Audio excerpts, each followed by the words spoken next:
چیخ پلا مرد نوی میرا نانا پکاریگی چیخ پلا مرد نوی میرا نانا پکاریگی پخپلو بچو خیال کړي او پتا نه خپکیږي پخپلو بچو خیال کړي او پتا نه خفکیږي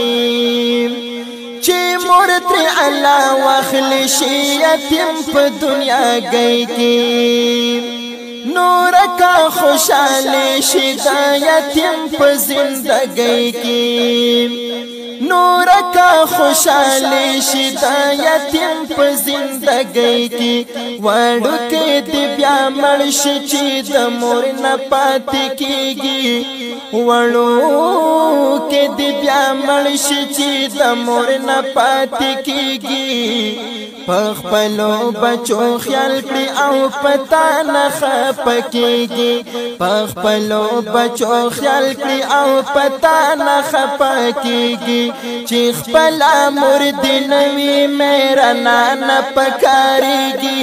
چې خپل مرد نوی میرا نانا پکاریږي پخپلو بچو خیال کړي او پتا نه خفکیږي